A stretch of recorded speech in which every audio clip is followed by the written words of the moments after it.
এই বাঁধগুলো করা হয়েছে সেটাই একটা হয়তো রং স্ট্র্যাটেজি। আমরা যদি ঘুরে দাঁড়াই দেখি বৃষ্টির পানির সাথে মিলে সেখানে এরকম পরিস্থিতির সৃষ্টি হবে, সেটা বহুভাবেই আলোচনায় এসছে। এটি আন্তর্জাতিক নিয়ম মেনে বানানো হয়নি, বাংলাদেশের সাথে কোনো আলাপ আলোচনা হয়নি। আমাদের এক সমন্বয়কারী সরাসরি অভিযোগ করেছেন ভারত এটা করেছে। এই আবহাওয়ার পাশাপাশি ভারতের ত্রিপুরা বাঁধ খুলে দেওয়ায় বাংলাদেশের বন্যা পরিস্থিতির একটি কারণ বলে আমরা এখন জেনে গেছি, সবাই জেনে গেছেন। সেক্ষেত্রে ভারতকে কি সরাসরি দায়ী করা যায়? ধন্যবাদ। আমি আমি এই বিষয়ের বিশেষজ্ঞ নই, কিন্তু যা আপনি পড়ছেন আমরা সকলেই পড়ছি যে ভারত থেকে এই বাঁধ খুলে দেওয়ার জন্য হয়তো বাংলাদেশে এই মুহূর্তে এটা হচ্ছে, কিন্তু এটা একটা কম্বিনেশন। আমি আমার যতখানি আমি পড়েছি জেনেছি যে দুটো দিক থেকে, যেহেতু ভারতে যখন বন্যা হয় স্পেশালি ত্রিপুরা অঞ্চলে, সেখান থেকে এই বাঁধগুলো করা হয়েছে সেটাই একটা হয়তো রং স্ট্র্যাটেজি। আমরা যদি ঘুরে দাঁড়াই দেখি যেগুলো এতগুলো বাঁধ আমাদের কেন করা হয়েছে, তো ড্যাম গুলো, তো সেটার জন্য। আর বাংলাদেশ এবার প্রচুর বৃষ্টি হচ্ছে, ওখানেই দুদিক থেকেই তো বৃষ্টি হলে ওই পুরো অঞ্চলই এফেক্টেড হয়, সব জায়গাতেই পানির প্রবাহ বেশি, পানি থাকছে। এবং যেহেতু আমাদের দেশের নদী নালাগুলোর খনন কাজ ভালো হয়নি এত বছরে, সেখানে ন্যাচারালি যখনই ড্যামগুলো খুলে দেওয়া হয় তখন সেটা আমাদের জন্য অতিরিক্ত পানি নিয়ে আসে, এবং ওটা বৃষ্টির পানির সাথে মিলে সেখানে এরকম পরিস্থিতির সৃষ্টি হবে, সেটা বহুভাবেই আলোচনায় এসছে। যেটা আমাদের ভবিষ্যতের জন্য, কিংবা এই ধরনের পরিবেশ যখন পরিবর্তন হচ্ছে, এখন বৃষ্টির মাত্রা বেড়েছে, এবারে যে বৃষ্টি হচ্ছে সেটা এই সময় হয়তো এতখানি আশা করা হয়নি। তো এটার জন্য ভারতকে আমরা একা পুরোভাবে দায়ী করতে পারি না। অবশ্যই যে বাঁধগুলো যখন করা হয়েছে কিংবা যে প্রস্তুতি হয়েছে, এখন আমরা যদি বলি যে তারা বাঁধ কেন খুলেছে, তারা নিজেদের স্বার্থ আগে চিন্তা করবে, এটাই খুব স্বাভাবিক। আজকে যদি আমরা উল্টো দিকে থাকতাম যে আমাদের এদিক থেকে বাঁধ খুলে দিতে হবে আমাদের নিজেদের ভূমিকে বাঁচানোর জন্য, আমাদের জনভূমি বাঁচানোর জন্য, তাহলে আমরাও হয়তো সেরকমই ইনিশিয়েটিভ নিতাম। তো এই ব্যাপারটিতে আমরা এখানে অবশ্যই এটা কাম্য নয়, কিন্তু সেখানে আমাদের করণীয় ভূমিকা এই মুহূর্তে ভীষণ কম। আমাদেরকে দেখতে হবে, আমি মনে করি যে ভবিষ্যতের জন্য যে আমাদের এই ড্যাম গুলোকে কি করে আমরা এটাকে রিইনভেন্ট করতে পারি, এই প্রসেসটাকে কি করে প্রিভেন্ট করা যায় ফিউচারের জন্য, এবং আমাদের নদী নালা কি করে আমরা আরো বেশি সেরকম যেটা আমাদের যত্ন নেওয়া হয় সেদিক থেকে করে আমরা নিজেদের সিচুয়েশনটাকে আমাদের কন্ট্রোলে আনতে পারি। আজকে আমরা তাদের উপর নির্ভরশীল বলে কন্ট্রোলের আমাদের হাতে এটা নিয়ন্ত্রণ নেই বলেই আমরা এই সিচুয়েশন গুলোতে পড়ছি বার। তো সেখানে এটা দুদিক থেকে সমস্যাটা একদিক থেকে নয়, অবশ্যই তারা তাদের নিজস্ব স্বার্থ দেখবে, তারা নিজেদের সিচুয়েশন কন্ট্রোল করবার চেষ্টা করবে আমাদের আগে। তো আমরা আমাদের সিচুয়েশনটাকে কন্ট্রোলে রাখবার জন্য আমাদেরকে সেভাবে পরিকল্পনা নিয়ে এগোতে হবে। আমি আপনার সাথে একমত, আবার একটু দ্বিমত পোষণ করছি। এই ড্যামগুলো যে বানানো হয়েছে এটি আন্তর্জাতিক নিয়ম মেনে বানানো হয়নি, বাংলাদেশের সাথে কোনো আলাপ আলোচনা হয়নি। ভারত এগুলি গায়ের জোরেই বানিয়েছে, বিকজ তারা অনেক বড় দেশ, তারা পারে, তারা গায়ের জোরে এটা করবে এবং করেছেও তাই। না, কিন্তু সেখানে এখন অবশ্যই আমি বলবো যে তাদের গায়ের জোর যদি কাটাতে পারে, সেখানে আমাদেরকেও আমাদের স্ট্র্যাটেজিক্যালি আমাদের স্ট্যান্ডে স্ট্রং থাকতে হবে। কেন আমরা সেটা মেনে নিয়েছি, এবং এটা একটা দুটো নয়।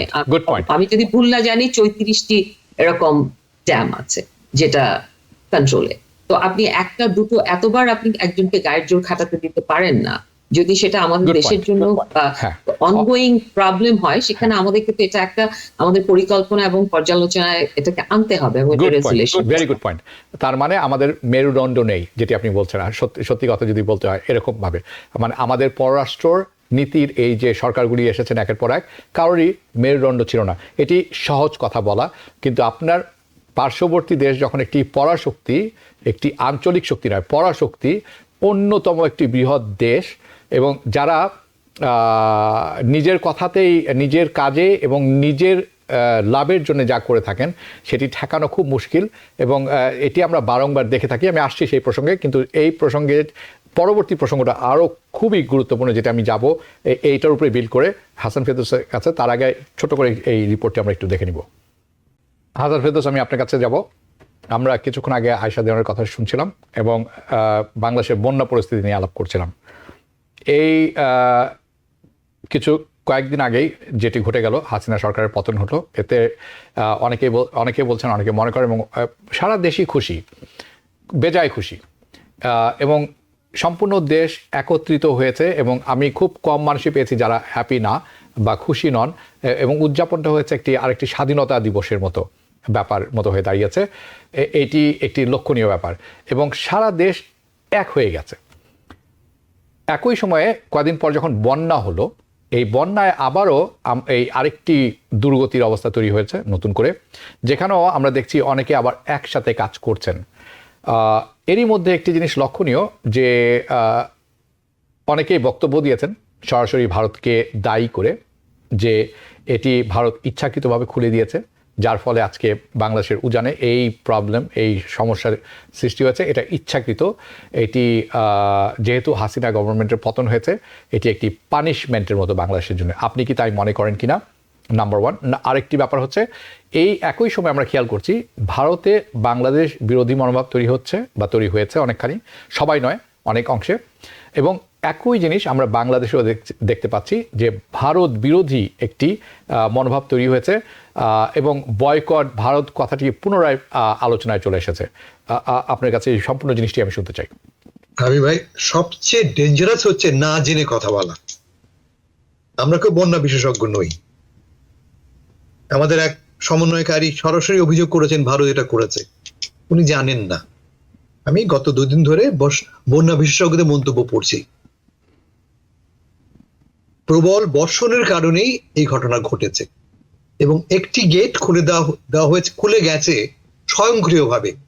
যদি পত্রিকা পড়েন, এবং ইনফ্যাক্ট ঢাকায় Indian high commissioner foreign adviser দেখা করে একই কথা বলেছে।